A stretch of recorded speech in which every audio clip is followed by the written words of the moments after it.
All right, ready? Yeah. Are we in focus? Yeah, we are. Okay, cool. Well, you are. I don't know if I am because I was behind the camera. Oh, okay. I'm just going to test it. You say that. Yeah. Like, it will save Charlene anxiety. We're good? Sure you're still focused now that you got up? Now you go on there and check.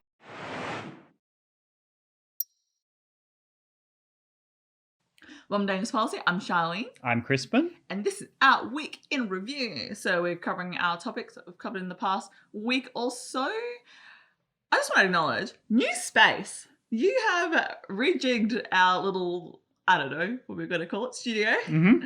And it looks quite different.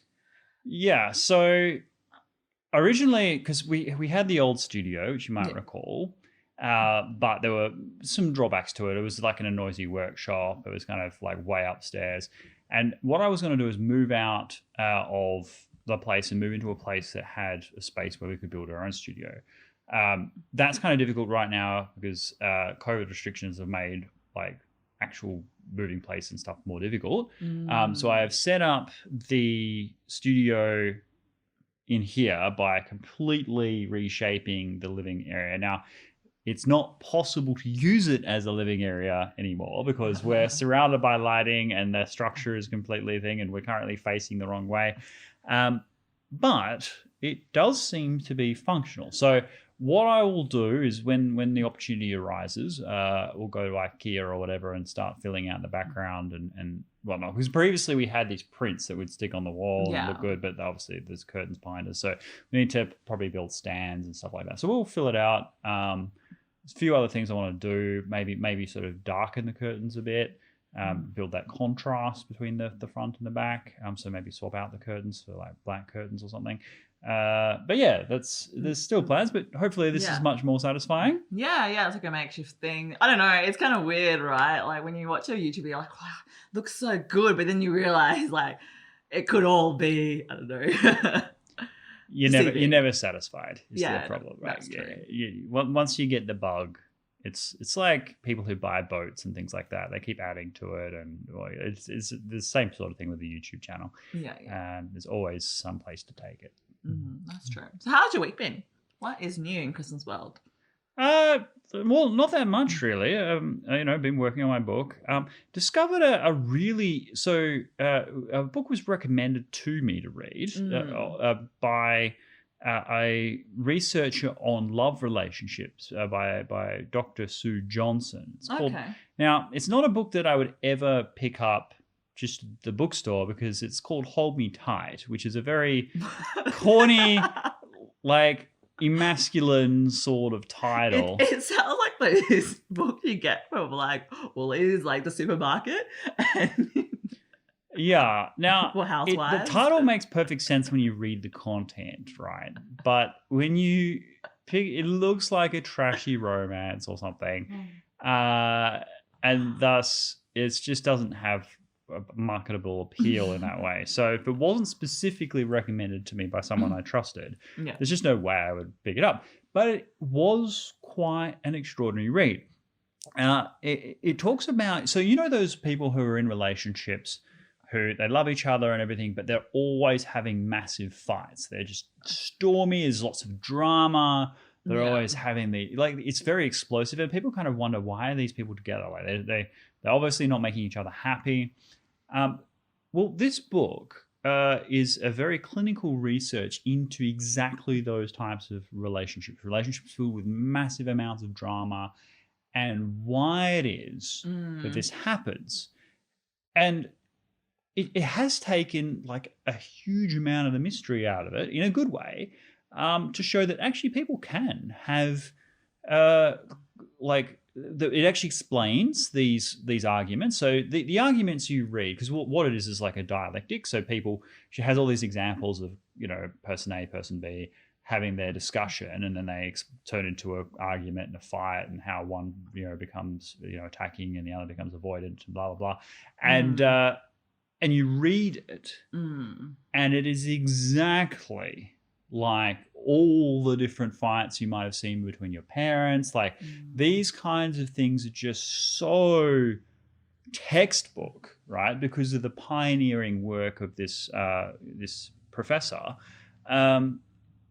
It's a story of great hope because she says, look, you can actually work what's behind all this and solve it in a way that people stop doing that. And there are relationships that where couples have been going on like this for many years, and that divorce seems imminent. And, and all it is an attachment theory. So the basic theorem of the book is that a love relationship is actually an attachment, right?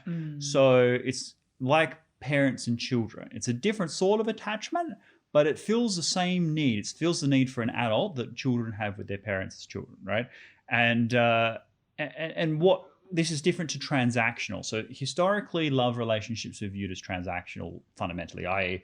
You fall in love with someone that has something to offer you. You don't know what it is consciously, but the chemical reaction happens because you have something for them and they have something for you. Yeah. But it's more fundamental than that. It actually feeds a real human need. So when someone attacks someone and has an explosive argument, what they're really saying is, I don't feel safe in this attachment, right? Which is why the hold me tight thing is the thing. But it goes into considerable clinical detail as to why this is. And I find the argument incontrovertible. I'm a very critical person, as anyone who watches this knows. If I didn't agree with it, I would be very, I was skeptical of the book when I first picked it up. But I've been absolutely persuaded by the logic and also the clinical recommendation for couples who are in that situation to get their way out of it. So if you are in that situation, or you have other people who you just know exactly who I'm talking about when I mention it, like couples that are always like this, give them this.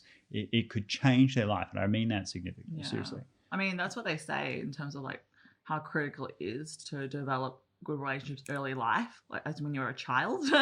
Because it really has a flow-on effect in adulthood.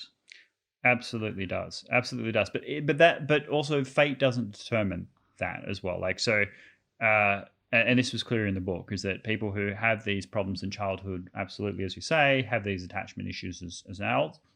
But it's not a fait accompli. What it means is it's harder for those people to do this in a healthy way, but it's not impossible. And so not only does the author identify this problem, right, and give clear examples as to how it works, but she also provides a wonderful roadmap of how people can work through these problems and solve them permanently. And so for people that have just been locked in this cycle where, someone will say some offhanded comment and the other person blows up and the other person then reacts to that and blah, blah, blah. People can break that cycle by understanding what's actually driving it and talking to those specific root causes. And people can take themselves out of this spiral that they're in and solve their relationships. I think it's a really underrated book. I think the title has a lot to do with it. But honestly, I think it's a seminal breakthrough work in understanding how love works. Line as the those 5 love languages, or do they refer to that too? Sort of? It's not really. not. Well, I mean, you can obviously, there are different types of love relationships and love communication, but it's more focused. It's basically saying, look, think of those people that are in these fiery, dramatic arguments all the time. People who were once happy but are no longer happy, and they don't know what's wrong, and they don't know how to fix it, and they're basically on the brink of divorce. That the fundamental problem a lot of the time between these people is that their attachments have not felt secure, and they can solve this problem. So it's actually really like romantic in a way that people still love each other, right? And there's a line in the book that I find really powerful. She says, love relationships is the only type of relationship where negative feedback is better than no feedback, right? So these fiery arguments that people get into, they are actually expressing that they care in those arguments, right? Because if you don't care about someone, you don't bother, right? But if they get to you, if they're hurting you and you're hurting them back, that actually is a perverse demonstration of affection. So she does say that the conversation you need to have is A, B, C, and D, and if you follow that script, and she's got many years of clinical practice behind her to back it up. I think that this is a real breakthrough, and the fact the book came out like 10 years ago, so it's been out a while. But obviously it takes a while for it to become like accepted clinical practice and blah blah blah. I'm sure when it came out it would have been controversial. But pick up and have a read, because I know plenty of couples who are massively dramatic, who really feel helpless that they can't get through it. They know they care about each other, right? And they want things to be better. And yet, because the way they set each other off, they think that they're a lost cause. And in fact, no, this is actually quite natural and easy. Well, not easy, but able to be fixed and solved permanently, and to put to reclaim those things that people actually both want. So, so pick up that book, Hold Me Tight by Dr. Professor Sue Johnson. Particularly if you are having arguments with your loved one, you want the relationship to work. Couldn't recommend it enough. Great. Interesting. Yeah. I mean, I sometimes fall down the rabbit hole of like watching or listening to like divorce lawyers and just kind of seeing what they see as a poor relationship or how they got there. So, yeah, it's always interesting. It's always good to go to the experts who see this all the time of how to find, ways to improve your relationships. Yeah. And the first thing you notice in this book is that you're not unique, right? Like there are many people who are in that same situation. Like the things that come out of these people's mouths in the book are exactly what you've heard a million times before, even if you feel like you're special. But the problem is there's a huge amount of shame, right? Like people don't want to tell people they're having issues. Well, the thing is, like, the typical fairy tale, right, ends up being, guy and girl meet, they might have an argy-bargy, and then they resolve their problems, and they get married and live happily ever after. There's no, like, post-marriage, here's all the problems we have to face together in order to tackle the world. Yeah, absolutely. And the examples are superb in that they go through different personality types. So people who, over-intellectualize things versus people that are, a bit more emotive and so on. They're great examples, and I agree with you. It's just we have this, it all solves itself out. Like the whole, you'll meet the right person, everything will work out is something that you'll just know. I mean, goodness me, is there any worse advice in it that any parent can give their kids, right? Relationships require work, and love is natural, but it's not enough, right? You need to, like, you can love really badly, and so just to see a text that in a very methodical way, clear way, but also empathetic way, like you people see themselves in this work, I'm sure, can solve these problems. So I'm really anyway. Yeah. But I'll leave it there. But pick up that book. We'll perhaps do a book review at some future point. Yeah. Sure. Cool. So this past week, you've talked about Elon Musk and Neuralink. Oh my goodness. I was so fascinated when I watched that video of like just the monkey doing the game and then it's unplugged itself, and man, I was like, Black Mirror vibes in a way. And some people have said that like, we're still a long way to go, but are we really, like, if we can control things with our mind through animals are similar to us, like, yeah. And when we say there's a long way to go to what destination? And also, if we think computers 30 years ago, right? So before the internet, even, versus today, right?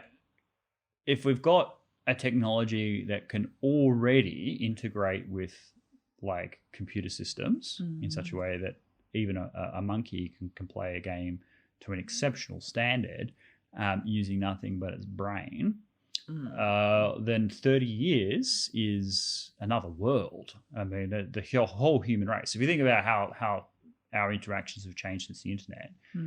This is a change, at least on that spectrum. So that's the first point. Second point, the key takeaway from the video that I did, right, is I introduced an idea, which is, if you think about our interconnectivity on a spectrum between 0 and 100, right? So this is the way I conceive it.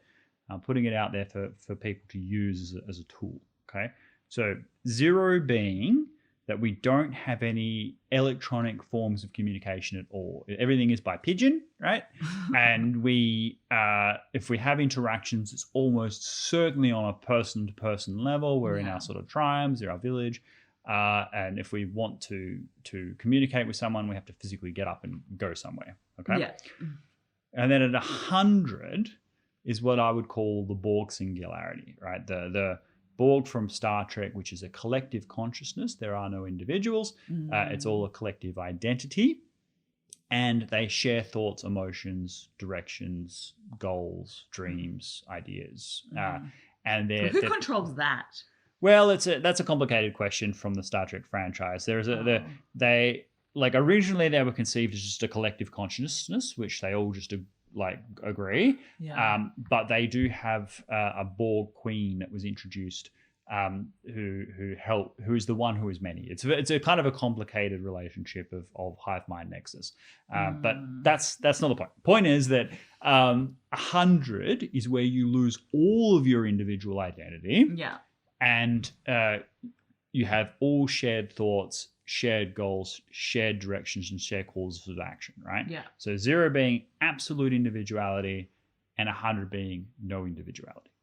We are already along that spectrum, okay? Because if you take like the mobile phone, basically everybody has a mobile device that is also like a little mini supercomputer that allows them to do everything. So, communicate, use their social media, share information, experiences, ideas, gain information, banking, calendars, where they're going on the map, like their physical geological location is known pretty much throughout the world. They can order all kinds of food and their transportation. So it's with them, awakens them, their alarm clock. They have it within their arm's reach basically 24/7, 7 days a week, right? So that device is almost an extension of their own body, right? And in the Star Trek universe, the Borg, if a individual, a drone, is separated from the collective, so cut off from the hive mind, all they can think about is rejoining their collective. And they're overwhelmed with anxiety when they realize that they're alone. They can't hear the voices, right? They're no longer connected to the collective, okay? If you separate someone from their mobile phone, you kind of observe that. Now, remember, the Borg were invented well before mobile phones, right? So if someone is separated from the internet, right, and their phone and their ability to connect and get the news and share information and check the Facebook feed and so on, they are experiencing anxiety, right? And you can't really live in this world without the internet or your mobile phone. Well, I mean, that's a debate. I think that most people choose not to, but I certainly can't access some government stuff that I need to get to without a mobile phone. Yeah, well, there's certain limitations that are placed on you if you don't have access to the internet. So, like, it's certainly harder in that respect.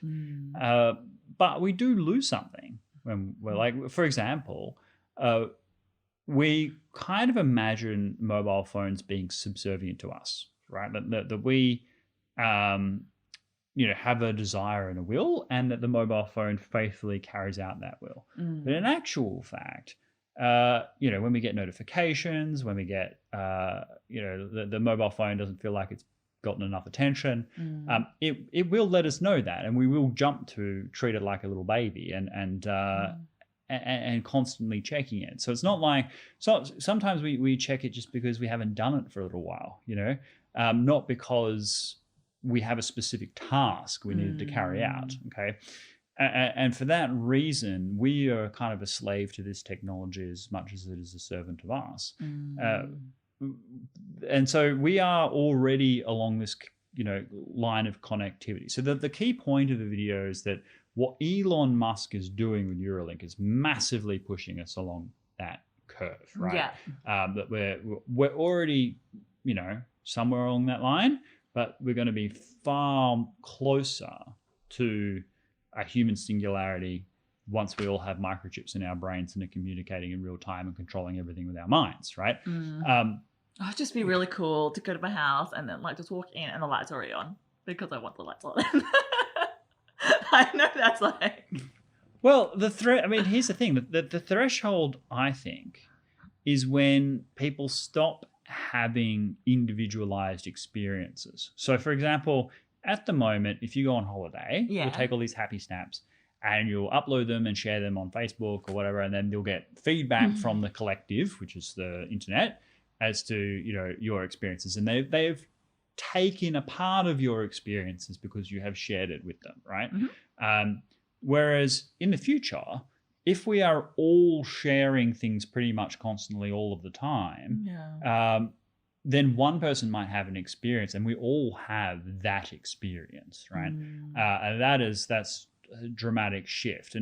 And what's more, I'm sure this is Elon Musk's goal, because in the video, as I said, they talk about helping the disabled to walk and all of that, which I think is amazing and a potential for this technology. But in reality, Elon's doing this because he wants to transform the human race. He sees that the general artificial intelligence is inevitable, that basically we create a self-aware technology that can improve itself, and that technology will be something we are unable to control, and thus will ultimately potentially replace us. And Elon's solution is that, look, we can't stop that from happening. What we can do is we compete with it. We can come along this journey. And the way to do that is to link up everyone's brains so that we have a collective intelligence, right? To break the bounds of the human brain to make it a collective brain. And that is his goal, right? And it's how do you govern that? Well, there's immense risk. As I said in the video, what would China do with that technology? Is it all sweet kumbaya, or is it we're going to control our population? I think the answers to those questions are quite uncomfortable. So what my video was really is an urging for the people at Neuralink, Elon himself, to consider these issues as we progress the technology. They've opened Pandora's box. It's an immense breakthrough. And look, there is a lot of promising upsides. How can you tell a quadriplegic that, we're concerned about the dangers of a technology, going forward, even though this is an amazing breakthrough that allows people to control things with their mind. We can circumvent the broken electrical circuits in your body using this technology to allow you to operate your body as normal. That would just be such an amazing thing to see, right? That it seems unconscionable to deny that if we had that ability. And yet, while we're talking about the upsides, we do need to discuss the risks and how to mitigate them, because we have experienced immense drawbacks already by technology. We have real problems. We've talked on a few occasions about how our relationships are suffering because of how the apps are working and what that's doing to courtship and the distribution of relationships and the levels of sex that people are having and all that sort of stuff. These are technologically driven problems, okay, that have come about because we have increased this connectivity, but we're also becoming more alone at the same time. And this, as I said, is going to push us along that spectrum. So as we ramp up the positives of what we're experiencing with our current connected world, we're also very likely to ramp up the negatives. And we're seeing it. And as I said, China is a perfect example of how they're using technology to enforce their social credit system and control the population. There's no reason to think that by integrating directly into the human brain that we're going to diminish that in any way. So shouldn't we, since we've already experienced some of the problems of moving down this journey, have serious conversations about how we can mitigate those problems, knowing that this technology is now in the works, okay? And I think Neuralink and the best place to start that conversation is with people that are currently building the technology, because they're smart people. They know where their vision is and where they want to take it. Mm. And they do need a bit of a red teaming to be like, okay, well, what about this? What about that? And how do you solve this? And how do you solve that? So as they solve the biological synthetic integration problems that come with, putting stuff into your brain, they also solve the ethical, social, identity problems. And it's kind of ironic because Elon, on the one hand, is clearly a libertarian. He was very much against lockdowns of the COVID, and he moved everything out of California because of what he saw as oppressive practices and stuff, and moved to Texas. He's always on the kind of based kind of programs, Joe Rogan and so on, talking about, he puts memes up on Twitter, kind of laughing at people who are SJWs and things. So he's clearly a libertarian based kind of guy, right? He believes in individual freedom, and yet he's creating technology that is eroding individual identity. Yeah. So it is important to have that conversation as we go. And I think because he's already that way inclined, he's probably open to those conversations. I apologize if my voice is going a bit croaky. No. Look, I don't know. Well, then again, I'm not in this technology space and no idea. The only threshold of me understanding the dangerous technology is, like I said, Black Mirror. And there's an episode, right? It basically, you have like a chip in your brain and you can go back and see your memories like in HD. You just upload it to a TV and you can see it. And and then at the end of the episode, this person just takes it out because it was just too much suffering in terms of like reliving these memories of like where they couldn't move on, like kind of thing. So it's a quite incredible. Yeah, there is definitely upsides, but there is downsides and to this. And if we go too quickly, man, I want to go back to the 90s when just technology was like, yes, flying cars, this is what I want. Faster horses. But now it's like, let's just control everything around us. Internet of Things, oh my goodness. You also talked about quotas, right? And the role of quotas is in our society. I mean, diversity quotas, gender quotas, yeah, gender quotas, diversity quotas. And I think fundamentally, you're like, it's a bad idea unless it involves politics or the role of the quota is to improve representation. So it's a bad idea as an ideology. It's not the first choice in any situation. But the ultimate goal, it could be beneficial if it serves productivity. And the way in which that could occur is you always want the best person for the job. Yeah, right? Of course. And you want people to be judged fairly, and you want everyone who's capable to put themselves forward to be properly assessed. If you have a culture within a particular workplace, particular environment, where highly capable people who are interested in the work look at that and go, it's a massive boys club or it's like a hen circle and I just don't see myself fitting in, okay, that's not a good reason to sustain the status quo because you're foregoing that person's contribution, even though they might be the most capable, qualified, skilled, talented person for that particular job. And what's more, they're interested. Now, it is absolutely true that the majority of gender distribution bias within particular roles is primarily a matter of personality and choice. That is that on aggregate, men tend to be more interested in things. So engineering, computer science, tools, technologies, but even cars. like more dangerous things. Well, they're greater risk takers on average as well, and women tend to, on average, be more interested in people. So, like counseling, nursing, dealing with individuals, childcare, teaching, that sort of stuff. So that is a gender bias that is based in our evolutionary psychology and personal choice. And so we shouldn't use social pressure to overcome that unless we see a deficiency in an outcome. Well, yeah. So for an example might be, look, there's not enough male teachers in primary school, right? Yeah. And kids could benefit from more male role models. So you might employ social pressure for the benefit of the child, which is the product, if you like, in order to promote that, right?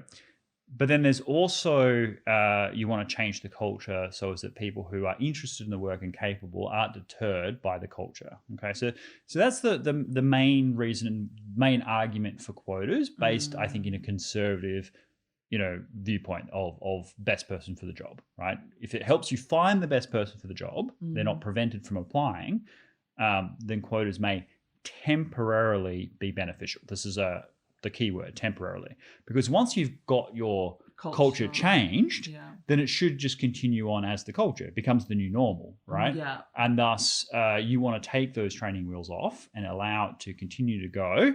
And then you have both sexes, for example, if you talk male and female, happy to apply for the job if they want to, because they see others like them. Yeah. But there is certainly, it's certainly not the first choice. And in fact, even strong advocates of it seem surprisingly reluctant to get on a plane flown by someone who's a diversity hire. That was the kind of point of the United Airlines point, is that actually at the end of the day, for all the ideology, for all of the and this is why I think intersectionality and that sort of BLM and all that sort of stuff will ultimately fail, is because at the core of people's ideas, in their kind of flight or flight responses, very fundamental essence of a human being, they actually don't care what people look like, and they don't care what sex people are. They just want the best person. So, and nothing makes that more crystal than when their lives depend on it, right? If you're being on a plane and it's flown by someone who is not the best person to be flying the plane, people have a high degree of anxiety, regardless of the person's skin color or genitalia, right? Yeah. And that's what happened with United Airlines when they published that thing that they were going to have 50-50 kind of people of color, gender, etc.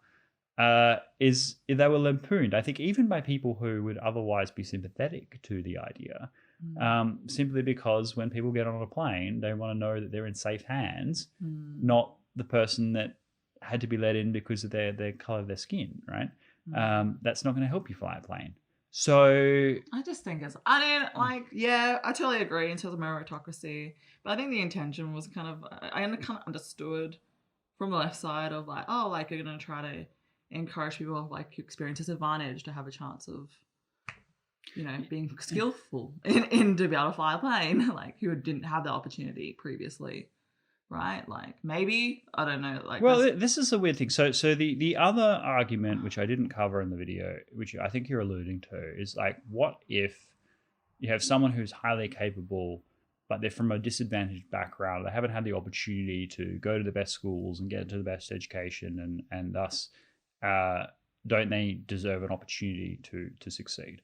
And I absolutely, wholeheartedly, 100% agree with that sentiment. But it shouldn't be done at the end point. It should be done at the beginning point. You go, okay, how do we maximize the equality of opportunity between people so that those that are capable can actually go get the education, the opportunity to succeed? So if someone, it is an absolute tragedy. If you think about, for example, the greatest poet in the history of the world, well, chances are we don't know who they are because they never wrote anything, right? Think about it seriously. For most of human history, 99% of the population was in agrarian agriculture. They didn't have the opportunity to build their craft. They didn't have the luxury to sit there and write poetry. It's not for nothing that the most of the wonderful writings we have from the 1st century AD in Rome are from Cicero and Livy and Cassius Dio, these senators who had courts of slaves and had the luxury to sit there and write their thoughts. Tacitus. These were high-ranking Romans, and so that's what's handed down to us. That's what we have the beneficiary of their insights. Even my hero, Marcus Aurelius, was writing a book to himself. Not many people have the time to do that. And so it's quite likely that people's talents have never been discovered. And it's only now, like if you think today, people have infinitely more opportunity to discover that about their passions and things than they ever have before. Even the poorest among us. Like if you have access to YouTube, access to the internet, you can get the world's insights at your doorstep. You can discover those things about you. You may not have the time to develop those things, but you're on your way. Okay. And what we need to do is maximize the identification of talent and interest and passion and prodigious skills, and give those opportunities to develop it. But it's not really helpful to say, oh, look at these outcomes and say, oh, it's an unequal outcome, therefore we're going to change the outcomes. That is a real destructive. And whenever that's been tried on a societal level, it's led to massive human misery. You go like, okay, for example, in communist countries, you go, oh, all this bourgeoisie owns these farms in Ukraine. These poor proletariat don't have any opportunity to become great farmers themselves. So what we're going to do is we're going to get rid of those bourgeoisie farmers and put the proletariat and distribute the land among them and put them in collective farms. And what happened? Everyone died of famine, right? Why? Because they weren't skilled farmers. They couldn't grow the food, and that led to just mass misery and death. We need to, and okay, that's an extreme case, but we could see that pretty much everything we do will be suboptimal in terms of if we just focus on the outcomes. Yeah. The only justification I have for it is on a temporary basis where it's absolutely time bound and where everyone sees it as undesirable, that this is a temporary emergency measure to change something that is identifiably wrong with a culture, to ensure that the best people for the job are able to find a place for themselves within that job. And the one exception I gave to a degree, as I said before, was politics, because politics is more than just the best person for the job. It's whoever the people want to represent them, right? Yeah. It's a different set of skills. Okay, of course, there are certain skills that you want. You want good economists, you want good ministers, but at the end of the day, it's not like a hiring for a corporation, right? It's not like a CEO comes along and says, okay, I'm going to have you and you and you. What happens is the people elect the representatives, and from among those representatives, you form the government. So in that basis, if you're having a representative democracy, then there is a certain inherent desirability to having representatives that represent that democracy.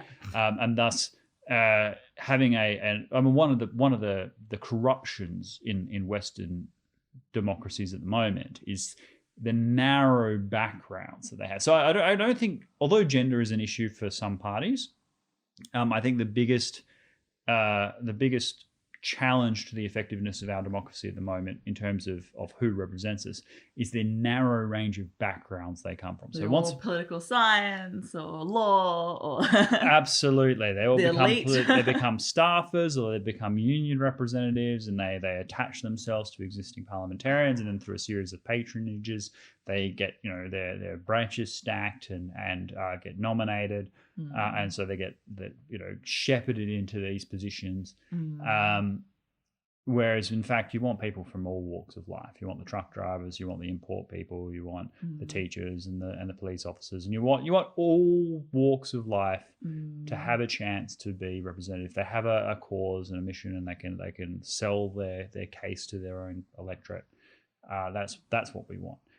So the biggest challenge at the moment isn't gender, although in some cases is obvious. The biggest problem is, as you say, the extraordinary narrow emergence of a political class for example, I think one thing that hurts me from politics is I just don't want to be not liked.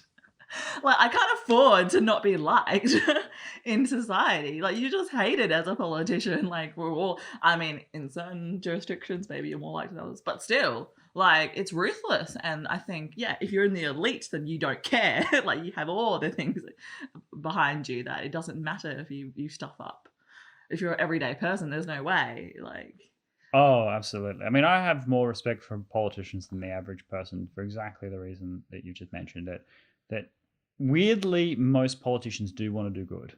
Like, despite everything that people say, most of the politicians that I met over the course of my life, actually, for all of the corruption and sordidness and terrible business of politics, they are there as public servants. yeah. And to deal with the slings and arrows of this grubby game, you do need to have a certain personality, which may not be the type of people we always want to be our representatives. So I agree with you, Charlene, that it's a culture of savagery, and why would people do that to themselves when they've got so many other things they could do? Only the political class seems to be interested. So on the one hand, there's now this pathway that people kind of narrowly follow to get into politics, but also I think a lot of people that would otherwise be great people are deterred. So it actually reinforces that path, that only the people that are already born into it. As I said, someone wrote a massively interesting book called, I think, The Luck of Politics. I think it was Dr. Andrew Lee, who's now a politician himself, member for Fraser. He wrote a book talking about how, like, certain people become elected. So, for example, if your surname is this, like, if you're the son or daughter of a famous politician, you're 400 times more likely to be elected. So that just tells you how many family dynasties and stuff in politics there are. If you're hyphenated, if your name is hyphenated, you're infinitely less likely to be elected in a House of Representatives. You need to be elected, like, so if you're your last name. Yeah. So if your parliament is a proportional system, i.e., like 10% of the vote will get 10% of the seats, doesn't really matter what your name is, because they're not voting for you as an individual, they're voting for the party. And if you just are whatever on the list. So but if you're a single member electorate, so you've got your, like, 100,000 people or whatever, and you're voting for one person, no one votes for the person whose name is hyphenated. That's so strange. Yeah, it's just one of those things. And that's why in the Australian Senate, because we have a bicameral system, so the House of Representatives is a single member electorate, and the Senate is a proportional rep. Yeah, I think 100% of those people who have hyphenated names in the Australian Parliament are in the Senate, and none are in the House of Representatives. Wow. Oh my gosh. So it's that sort of stuff. But so quotas, I think they have a place, but they should be temporary, Spartan, and rare. Okay, fair enough. Yeah. I like the idea of, like, what the quota could be, the outcome, but yeah, the principle of a quota I don't agree with, in terms of just having an arbitrary number for this particular outcome that might look good temporarily, but might have, like, fundamental, like, long-term. Well, the motivation is key here, right? So if the motivation is productivity, I'm more sympathetic to it. If the motivation is reparations for the social injustices of our society, where people are underrepresented because of the oppressive, dominant group, that's Okay, fair enough. And finally, I want to finish off with our journey of making Charlie more cultured into the 90s. And we watched Gattaca. We did. Yes, and it definitely showed me just how relatable it is in the 21st century, considering it was, way ahead of its time. Incredibly powerful story. There's two reasons I asked Charlene to watch this film. First is just to talk about that era of cinema. That is, back in the day where not everything was a remake and re-release or live action change from a cartoon, but rather studios on occasion were willing to invest proper big budget money into good stories that would enhance the prestige of the studio. So if you think about Gattaca, it's an art house style film, right? But it has mega stars. It has Jude Law, Uma Thurman, Ethan Hawke, these people who were at the apex of their careers in the 90s. So they're able to command, significant salaries. And to this day, Ethan Hawke talks about this film as easily his favorite film that he's ever done, with the best dialogue and the best storyline. And I hasten to agree. So it was a box office failure at the time, but I don't think that the studio saw it as a cultural failure. I think they saw it as like, this is a hit that we can absorb, and it was worth it because it's a spectacular film and has since built up a cult status over time. The second reason I asked Charlene to watch it was, of course, the story itself, which is to examine the impact of eugenics and DNA testing and sequencing on our society. Now, at the time, the genome had just been sequenced, and this was seen as like, the next kind of frontier science breakthrough, the human genome. We could identify the DNA strands. Extraordinary new door being opened to genetic awareness. And the whole designer babies idea kind of was coming up around that time and say, look, what if parents could specifically choose traits for their unborn child and remove all the undesirable traits? Now, initially, it was thought that, look, the first frontier is more just identifying and risk, right? So we know that, people with these DNA codes, have this percentage chance of prostate cancer or breast cancer or whatever. And that's you go, okay, well, here you've got 40% chance of developing this cancer by age 60. But if you do X, Y, Z in terms of diet and lifestyle, you can reduce that probability down to 10%, right? So that was thought to be universally positive. That it wouldn't change anything. It would just help us understand ourselves better to make better choices. But then Gattaca kind of like, let's think about removing that harm altogether at birth. And there was like a reluctancy of the parents being like, we just want our child to develop as they are. But it's kind of like your child will fall behind in society if you don't do this. Yeah, absolutely. Like you would be, even before the child's born, there'd be pressure placed upon you for being a bad parent, for not giving your child the best chance of success. And if there is one job parents have, it's to do that, right? So that would place enormous pressure on parents. And it's hard enough as it is. But if you would also know what they were saying is true. Like if you don't remove those elements of your child that are harmful and everyone else has, then you're not competing with all of society as it is today, but a society in which people's genomes have been, improved. Yeah.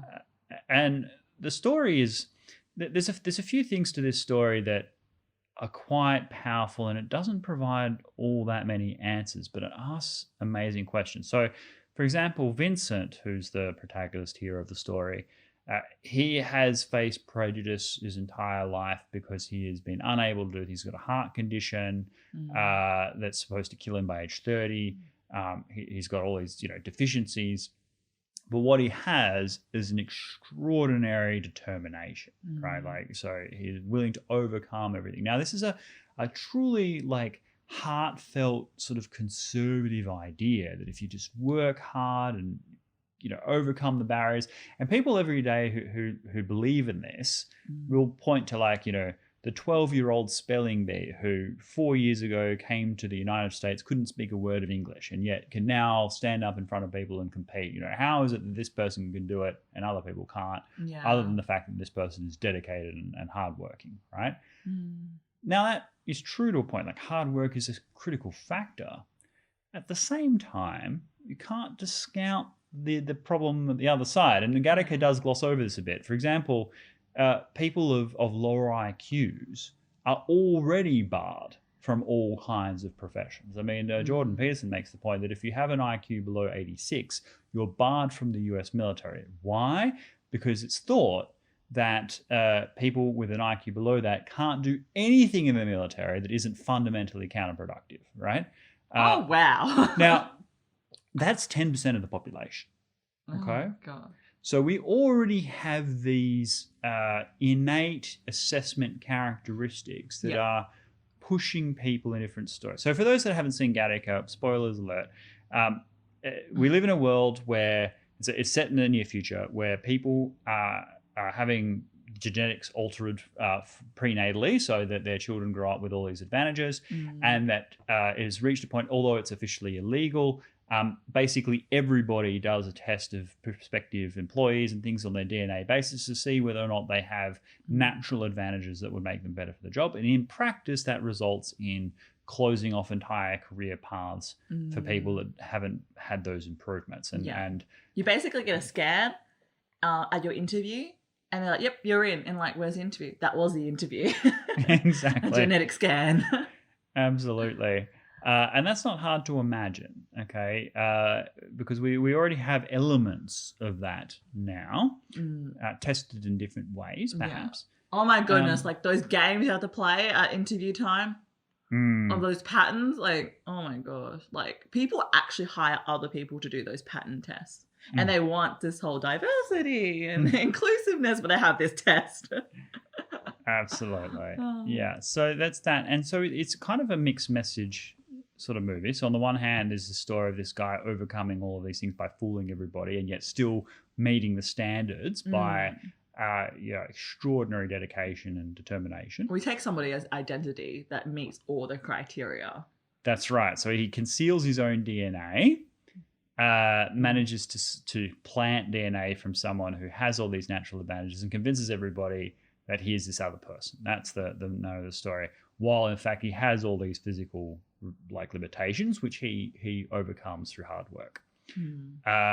This is, it's a powerful story, and you really root for the guy the whole way through the film. Very sympathetic hero, and one of the greatest lines of cinema, where he has this brother. And his brother, he's always lived in the shadow of his brother because his brother was a designer baby and he has all these advantages. And yet, Vincent, the guy with all the disadvantages, achieves much more than his brother ever did. His brother became a detective, respected, etc., etc. But he's becoming an astronaut, flying to Titan, the absolute elite of the elite. And they used to have a swimming race. And the swimming race, it wasn't so much a race as a game of chicken. They would swim out as far as they could into the open sea, and then they would, when they couldn't see shore anymore and they didn't know where they were, eventually one would be afraid that they were going to drown out there, and so they would turn around and go back. And Vincent has gotten better than his brother at this, and his brother can't understand how he can do it. His brother is taller, stronger, all the rest of it. Yeah. And yet Vincent can do this more. And the line in the cinema is, "I never saved anything for the journey back," i.e. he's absolutely determined, gives it all for everything he does. And that's really inspiring, but it's also unnervingly unlikely, right? And it has this wonderful conservative message that is genuinely, I think, positive to give to kids, that you should work hard for things in order to succeed, because that is the best advice you could do. That's within their control, right? You can't control those natural things. You can control your own behavior, your own intentions. Yeah, but like chop off your legs and turn to a new identity.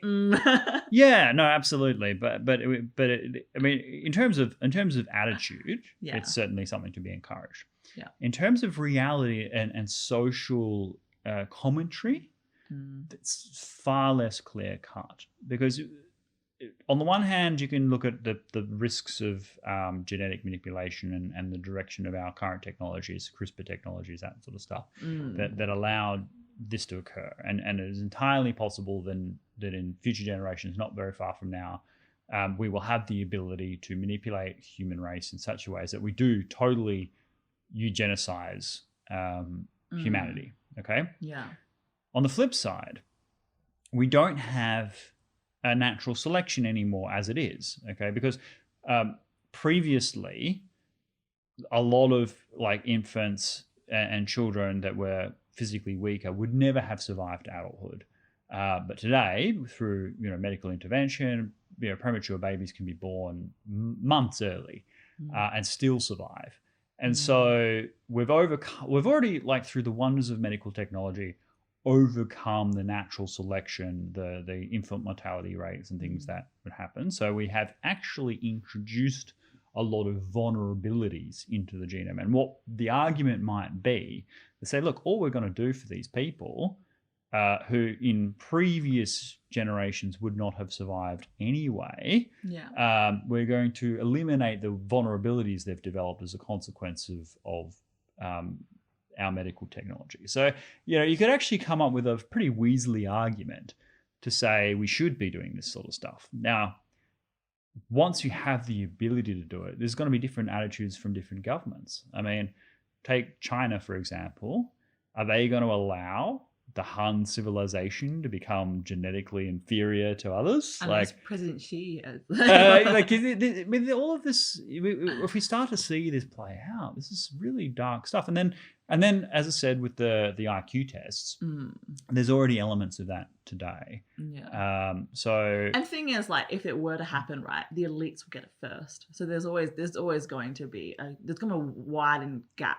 The gap will just widen extraordinarily. Like, amazing point that you make there. I think that is the take home actually from this. This is a good point, Charlene. So if we look at, like, the vaccine, for example, for the pandemic, all the wealthy countries are getting it first, and the poorer countries are probably going to have the entire disease wash through their population before they ever see a vaccine. Okay, and yet, you're right. This kind of, like, elite technologies, we already have. Like, it's the movie shows someone within an environment, even within a household, where one person has it and the other person doesn't. But in reality, it'll be societal. Like, we'll have Western cultures and wealthy countries that have this advantage, and the poorer countries do not.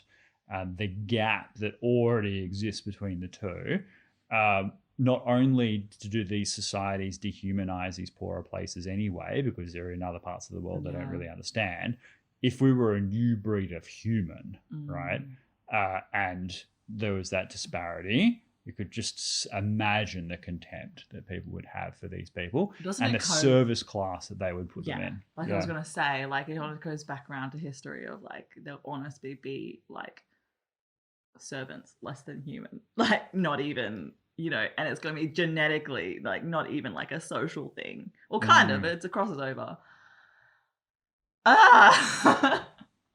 Okay, so what's, I guess, the biggest strengths of this movie that you see, or the weaknesses of this movie? Well, the weaknesses of the movie, I think, is that, although Vincent is such a heroic character, it is ultimately hard to believe he could do this, right?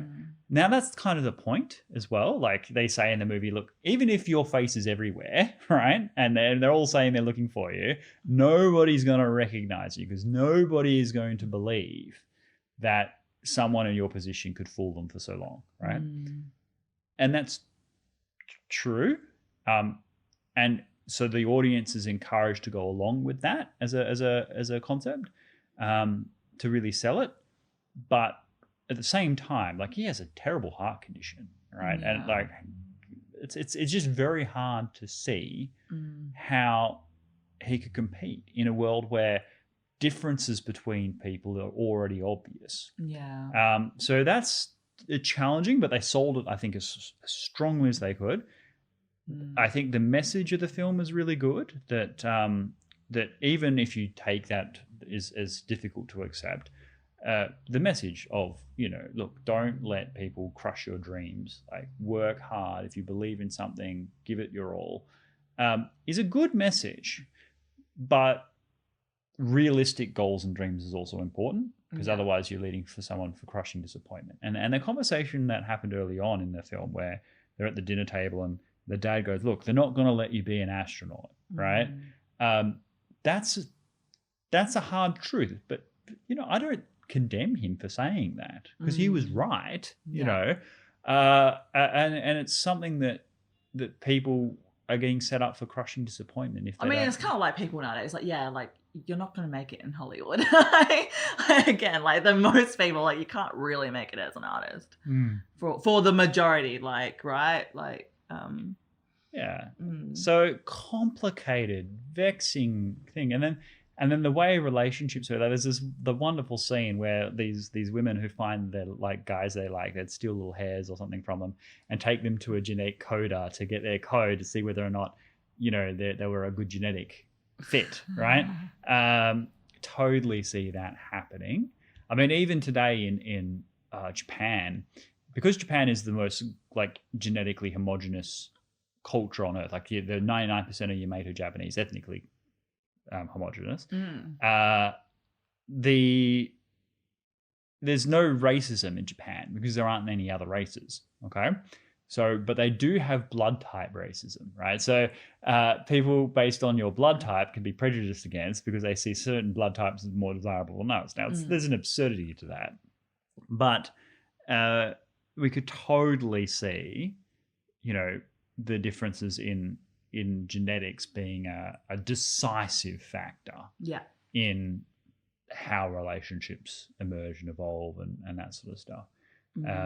So I think there would one of the elements of the film that I think is true is I do think there'd be a significant black market trade in all of this stuff. Yes, absolutely. People would be concealing, you know, certain things about themselves. And then it would legitimize, you know, to a degree that we already beyond what exists today, the eradication of privacy. People would feel like they had a right to your genetic code. Which would be quite dangerous as well. It's a powerful, caustic film, you know, with many different layers. You can look at it. I think it has rewatchability in order to sort of see the points of view of each character. And of course, the one thing I didn't touch on is that even those with all of the advantages also suffer immensely. They are not happy people because... And the one part of the story which is grossly underestimated is Jerome's story and Anton's story, where if you don't realize your potential, despite having all the advantages and expectations, and I see this in real life as well, if someone is promising, okay, and they've got talent and skills, IQ, all the rest of it, and they're capable of achieving great things, but don't. The survivability of that person is at stake, right? They often will be suicidal, and of course, spoiler, that's what happens with Jerome. He tried to kill himself, which is why he was disabled, and then succeeds at the end of the film because he sees Vincent go on to achieve great things. And to be fair, Jerome is given some closure there. Like he feels like he's fulfilled his purpose through Vincent. One thing I loved about it is, again, the dependency on technology and just how much of it they depended on the machine to tell them if they were pure, like, genetic or not, even if they could see that it was not true. Like Jerome's like he gets tested by this random person because they're doing audit, and he's in a wheelchair, and it's like, you're this person and you're an astronaut, but you're in a wheelchair. It doesn't say that. He's like, what do you think I am? Like, of course I can be that. Like, and he's like, okay, buddy, okay. Like, even that, so they trusted the machine more than they trusted themselves. Like, you know, and it's kind of, it was a definitely interesting take on our dependency on technology, and and then only what the love interest could actually see through, like, this is not the same person, and yet, you know. Oh, such an interesting, it's a great film, and I do think about it more and more. I went throughout the week, and I was like, oh wow, like, and there was this, and there was that. Definitely a worthy rewatch.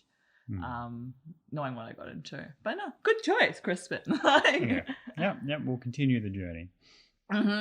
Yeah. I'm like 30%, 80, 60? I don't know.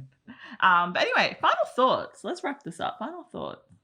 Yeah. Okay. So as the whole world is well aware, Prince Philip has passed away. There's a funeral today. I've seen some photos emerge from Queen Elizabeth and others there. It looks like a terribly sad funeral because of the social distancing things. It makes it feel very isolating. Yeah. But 73 years of marriage, and in a world where like celebrity marriages can be measured in days, 73 years of absolute public exposure, 24 hours a day, 7 days a week across the world, and from every single report, a terribly happy marriage. Amazing, extraordinary thing to see with the pressures that they're under. And in fact, I will recount one anecdote from Prince Philip. He was asked, "Oh, have you ever thought of divorcing Queen Elizabeth?" And he's like, "Divorce? Never. Murder? Often."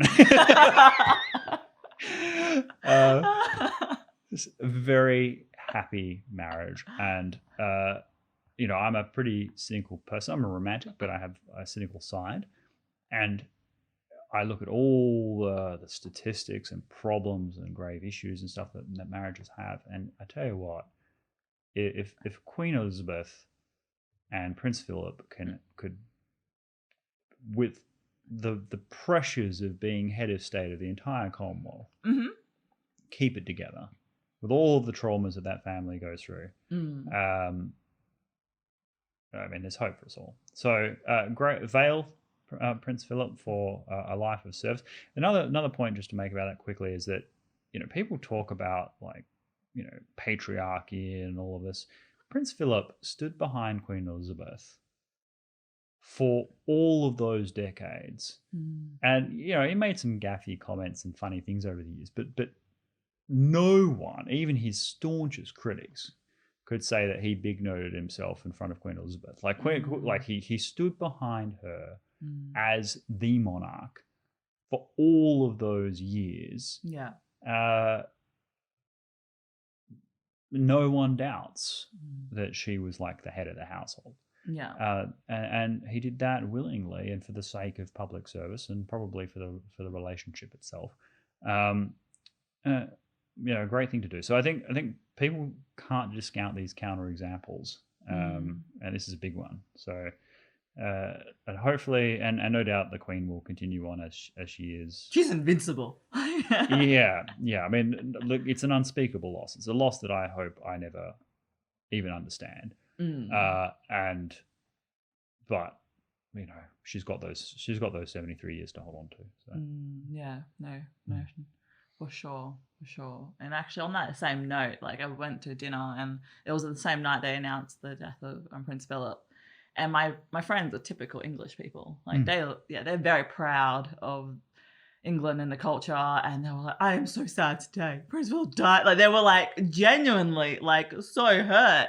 And I guess obviously I'm not English, but I was like, wow, people are very proud of their monarchy, proud of being English, and it was a way of just grieving. And not to take anything away from it, but man, it made me really reinforce why our video with Meghan Markle has skyrocketed lately. I don't know why. I read it a few months ago. It was just, I don't know why I made that video, but it was whatever. But yeah, it really reinforced that, we should be proud of England, and the monarchy, and it's entrenched in our culture, and it's something, that we shouldn't shame it. So it definitely made me understand that a lot more, given her response to it. All the way in Australia. And then another thing, I guess, and I think it's definitely dawned on me, is having political conversations outside dangerous policy is hard. It is, and it makes, I don't know about you, but maybe because you engage with it all the time, but I think this made me reflect and think about, I need to have these more often, because it makes my heart race so quickly once I'm in a situation where somebody's asking me a question and challenging my ideas, which I'm fine with, but it's just kind of wow, to be in it is a total different ballpark than talking about it. Especially when I introduced the channel to a couple of my friends, and they were asking questions, and they're on a completely different political side, which is fine, but they were definitely a bit confronting in a way that I'm I need to stay stoic. And It's hard to do because, you're right. There are two problems with people with dealing with people that are like that, right? One, they're often challenging things that you care about, and if you care about something, you will feel it, right? And you'll want to fight for it. And the second is that they might be saying things to you in such a way that really gets under your skin in terms of, on a personal level, right? You want to respond personally. So it's extraordinarily difficult to respond gracefully and articulately and with low temperature when people are in your face. And I'm not saying at all I'm perfect in that respect, but I agree that is absolutely an ideal if you can do that. Especially as people that you care about a lot as well, and you see them day to day, and then suddenly you get in that conversation and it's just the dynamic changes so quickly. So yeah, I'm working on that, but gosh, I think I need to practice. I think practicing is a big thing. Reading more and practicing is engaging and being open to those ideas and not taking it as an attack on me, but just an attack on the idea. Really. Absolutely. But, yeah. Okay, that's all the time we have for today. Thank you for sticking around. Any questions, any feedback, please leave them down below. Subscribe if you haven't already. We're on our road to 1,000. And it's been great. Anything else? No, thank you. And we'll see you in the next video. Thank you very much. See you next time.